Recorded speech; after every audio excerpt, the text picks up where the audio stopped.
Here's me looking at narcotics addiction, and I saw that, and then look at this one. Let's look at this one: opioid addiction, sign and symptoms. So I open that up. Let's see it. Sublocade. Why is it sponsored? Opioid addiction is not a weakest disease. Sublocade. What is the sublocade? Is it a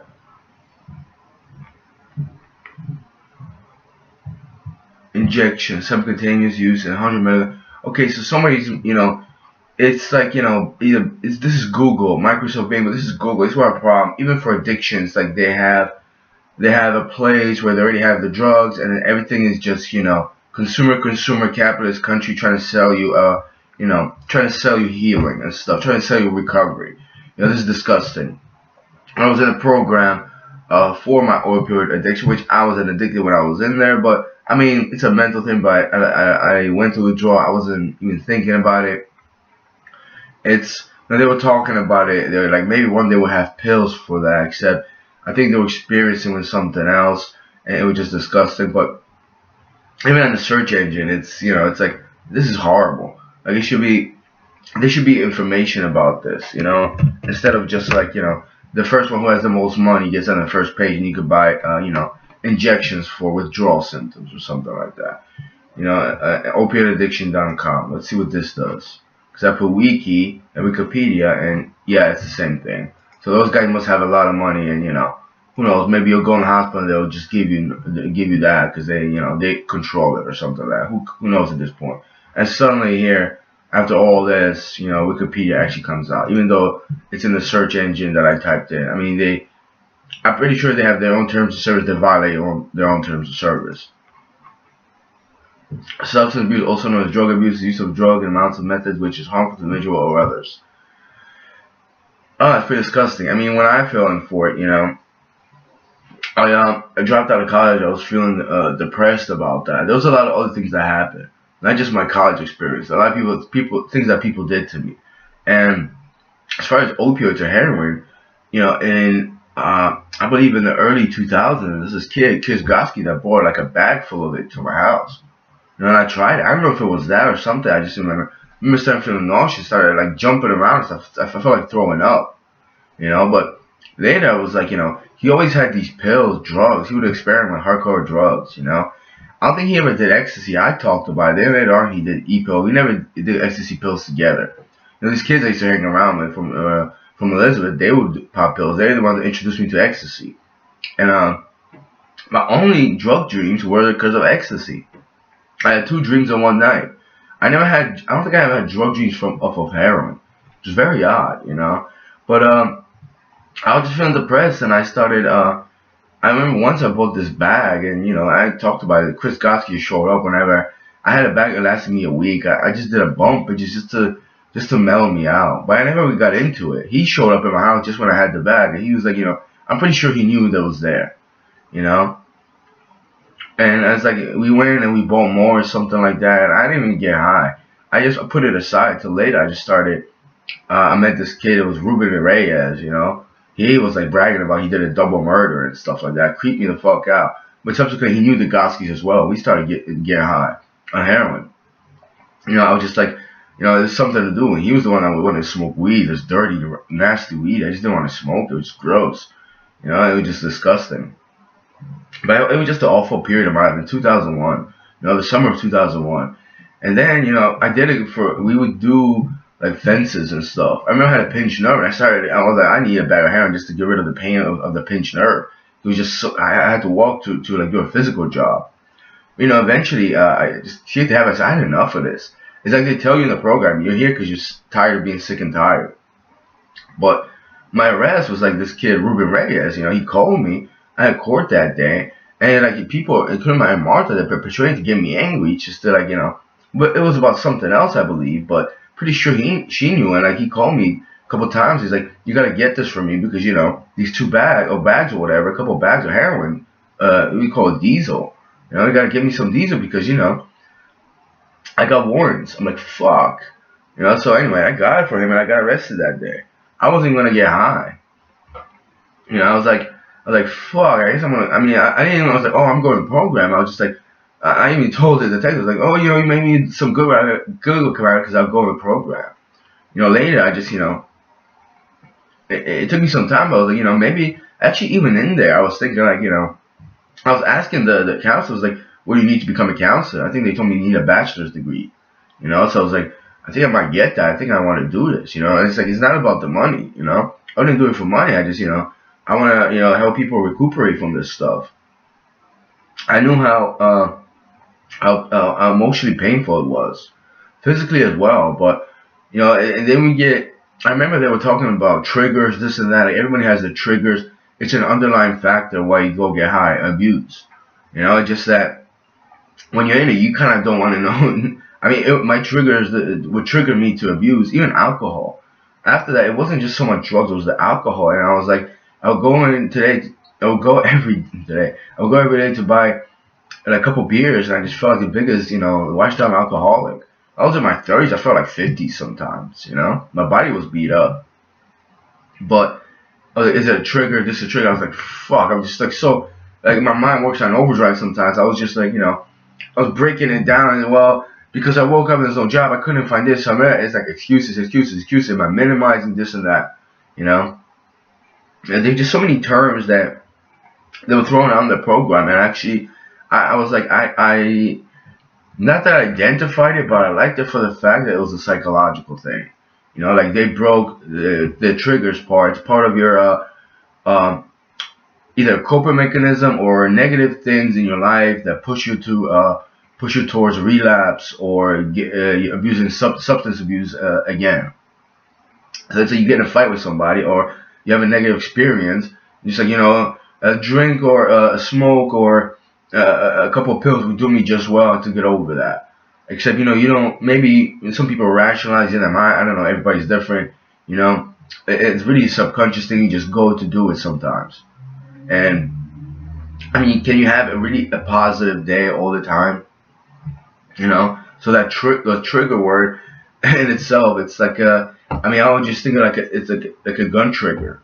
Just like triggers you to do something, pushes you, but it's a really underlying factor. And for like someone that goes to substance abuse, you need time before you get rid of the not just the mental issue, but especially the physical addiction.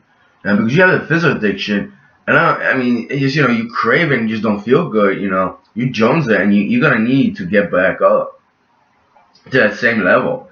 It's just it's very frustrating, and you feel like for me, it just I feel, especially on drugs, just like I just feel like depressed and sad.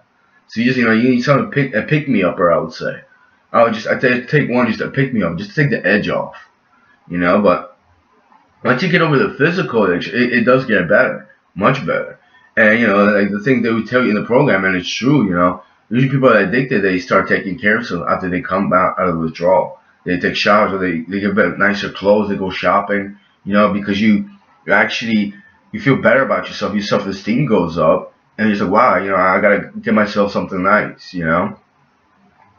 uh, yeah, I mean, it's really like that. And for me, I just felt like when I came out, my own job, not when I got arrested, because I didn't do anything for me. I just it hurt me, and it was a big money scheme based out of Elizabeth, New Jersey. That's all they cared about, just to get money out of you and to degrade you. But it was about just having a scrambled eggs. I made it myself, and I was just thinking, I mean, this is how life should be because I wasn't eating right for months. It was just I could barely eat. I mean, I don't know how many people went through opioid abuse, but I went, the street drugs, and it was like, and people made jokes about that, but I would experience it too. I'd be like, later, I'd be like, no thanks, I just ate, I had full stomach. I don't think I want to get high with you today. Maybe tomorrow after, after I'm not so hungry anymore. It's just like I have a full stomach. It's like, I mean, anyone that did heroin, it's like, full stomach, you gross. What are you gonna do? But I mean, when you get high, you're high. Just when you get high, for me, I didn't eat. I was so skinny, malnourished, I couldn't believe it. All I would do was just get high. Every dollar, went for bags of heroin. When actually maybe you got something to eat, but it was just like food was kind of gross. I thought, just like after heroin, just like I'm not even gonna talk about cocaine. That's just horrible. Like especially the drip is disgusting, but you get addicted to that. You just like you enjoy that. You just become a grimy dude. I feel like I was a zombie a lot of times. With me, just like party don't stop. It's like there was days like a day or 2 days just non stop getting high. The last time I really binged, that's what to me is when you binge, you go as long as you can. I think it was like I did a moving job in 2012 going 13 with this kid David, and we got like 10 or 11 pills or something like that. Actually, I think we got 10 or 11 pills each. I don't remember. But I remember I had so many roxycodones. It was 30 milligrams. I must have did like 6, 7, or 8 in like a couple hour period. And the thing about opioids is like it mellows you out, but you can it's like any drug, you can work on it. And I remember we were doing a movie job. I started snorting like 2, 3 pills, and 20, 30 minutes, and I would sweat it all out. So I was feeling jovial, this and that, when I was sad because I was with that kid, and my life wasn't going well. But those pills really helped me finish the job. I went home and I did a couple more pills. I stayed up the whole night, and in the morning I was just zoning out, and I snorted one. I think I popped it. I was like, why am I popping pills? And, it's just so ridiculous. And I'm not gonna go into the basketball diaries there. If you're gonna pop it, snort it, you're gonna snort it. The pop it, snort it, you're gonna snort it, inject it, or something like that. And it wasn't that. I never injected, but I was so out of it. I was like, and I started looking at the side effects of opioids and oxycodone. It's like you have a seizure, this and that. I was like, this is just creepy. But that was my last. That was my last real binge. But that's what I would do. It's like, and it's like I couldn't hold on to like pills or drugs and just sit on it. It wasn't like that. Beer for me, especially now, it's different.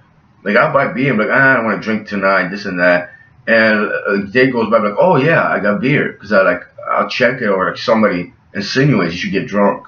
So there are people that will do that to you. There are people just say like they put a leg inside your day, try to trip you up, and kind of indiscriminately, kind of silly. They try to hide it. They'll talk about, oh, 2 beers is all right. But you're really full out drunk, because that's what I think I was. That you don't want to hear about that when you're going through that. You should think of 3, 4, 5 beers, but it's just like it's painful. It's like they know what they're doing. They know exactly what they're doing. They might as well just take the alcohol, the substance, just throw it at you, and then wash it away so you don't have it. They're trying to they're trying to instigate that inside you. Last person they used to do that was Emilka, one of my friends. She used to do that all the time. And, I used to joke with her as well, but it doesn't matter. At the end of it, she looked like a fucking idiot on my phone, and I recorded her text, and I don't think I put it on the internet. Oh yeah, I think I put it on Facebook. So fuck her, just for doing that. So I don't think picking somebody's substance abuse is any much fun, especially when you go through it. For me, it was a much more emotional damage. And I always saw it as substance abuse of any kind. It's a coping mechanism. For me, that's at least what it was. I would run to it when I would feel bad. I mean, could I go for a beer right now? Probably because I'm talking a lot and I need to mellow out. Even though it's an upper and a downer, something like that. I just, I'm not fixated on it. And as far as like the pipe and the tobacco, I do have my days when it's I could use to smoke, but I don't really chase it that much as well. It takes a lot of time, and I think you gotta sort things out in your life. You gotta sort things out, whether your thoughts, whether you're sad, depressed, whether you're angry. Fun is fun, but that stuff just it doesn't. Especially that picture, that's not fun. That's just pain and agony right there.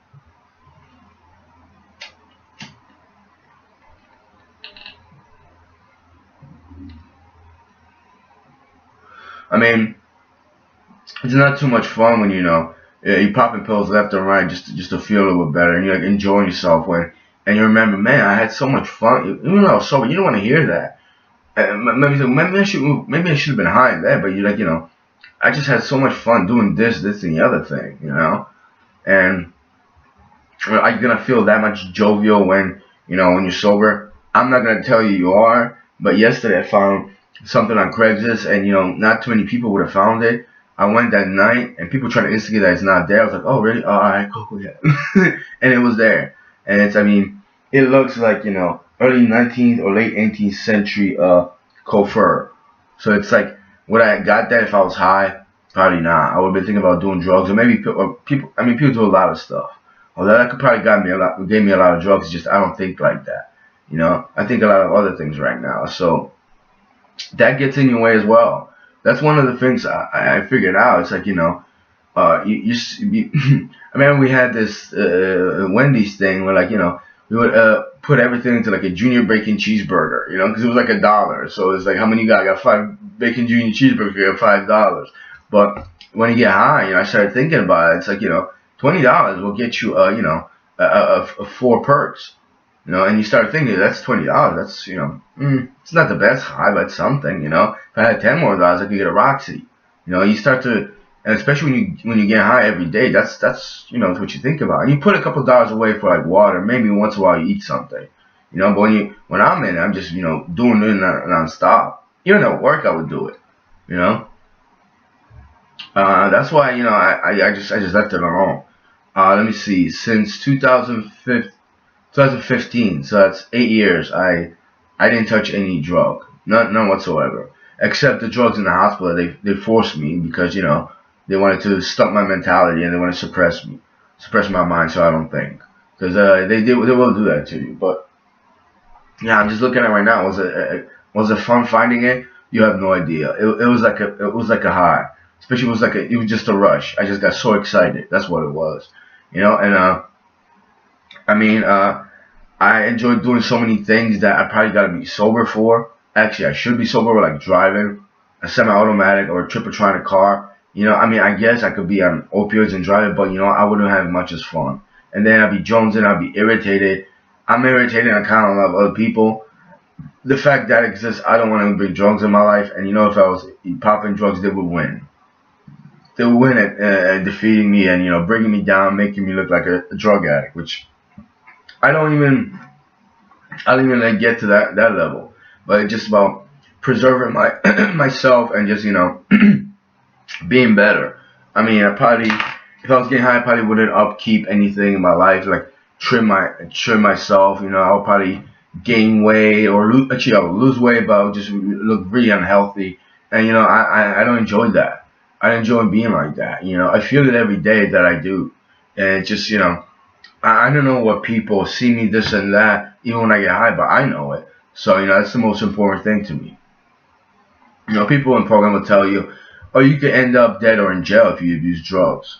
But eventually they'll tell you, you're here because you're sick and tired. You're tired of being sick and tired. That's pretty much it for me. It's like, you just get into the point where you're getting beat down physically and emotionally, and it's not fun. One of the things I talk about, I probably would do is pop a ecstasy pill, but then it's like, or Molly, because I did that before, but it's like, for 2-3 hours, all that pleasure and fun, it's just not worth it. It's just not worth it when, I'll be there in front of my computer and just, feeling joy and like, my eyes will light up, pupils dilated to like good song music, and it's like, yeah, I kind of I mean, I'm not gonna, from my perspective, just, enjoy music by itself, or actually write and compose music. That gets me not a better high, but it just feels a lot better. And I'm doing something productive, which and anything, even alcohol even they say best writers, not the best writer, but Edgar Allan Poe was drinking a lot, and he wrote The Raven or The Telltale Heart. I think The Raven when he was intoxicated. Yeah, I don't know. I don't think it's a fair trade off. Could I write better when I was when I smoked weed? Even the really good weed, the really good weed, yeah, I was writing some crazy stuff, but I want to take my mind to the level where I don't need weed for that. And alcohol, yeah, it does relax you, and you might end up having a sloppy sense of humor. You might be more relaxed, and if it depends on your body weight. For me, it's like 2 beers, depending on like 5% will do me just nicely mellow but to the point where it's like I could let it go after that. At 3 or 4, I'd be like, well, 5 or 6 will do good. But the ones I drink, 4 beers will probably knock me out, and I'll probably get tired eventually because it's a downer. You come down, you go to sleep, or you like I end up binge eating or something like that, and I feel disgusting when I wake up. For that level, I don't want to even drink like that because I know I start eating. Like, I don't eat too much during the day. I eat like once or twice, and I try to eat more vegetables, this and that, and fruits. So it's like, when I start eating like two, three, four sandwiches at night or something fattening, I just feel bloated. Especially when I wake up and I feel hurt. I'm at that age. Even when I was younger, I would overdo it with the alcohol. My thing was natural ice. A lot of times it was Mickey's, but a lot of natural ice. It was the cheapest. And it was just like too much. Eventually, it just became. It was like I just this is getting really bad. But when you're in that rut in life, you just don't care. You just and I didn't have a job, so it's like, why do I care? If I had a job, I probably would have been thinking differently. I probably would have been down on myself because I get myself to that level. But when you're unemployed, just especially when you're sitting at home, it's like there's nothing to do. You just don't care about that stuff. And I don't know. They're just all different things to get into out there. People have a different kind of substance they abuse. I don't even want to abuse the computer or YouTube too much. Although I overdo that with the videos. It's getting to the point where it's like I got so many other things to do. I got housework to do. I got cats to take care of. I got things I gotta build for them. Even that's getting to the point where it's like this video doesn't take too long. Like this will be like a 20-30 minute video, but I got other things to do. Today maybe I'll go picking again. So it's like that to me is just much more fun. And I'm gonna make a video how about recycling. Last time I got what $12. Before I got $19 off of just being somewhere, taking something half or three-quarters mile or a mile away from my house, and you just like that. And then I'm thinking about if I had if I was a welder, if I had a propane tank, I could just start welding this stuff as well. Maybe create something. So there's just so many things to get into in life, besides so many substances to get into in life. To the point where it's like, why would I put myself through that for a couple hours of fun? And eventually, the tolerance gets to the level of just, pill after pill for me. Like, I have a strong tolerance. Everybody develops it. So you spend more money for, less fun.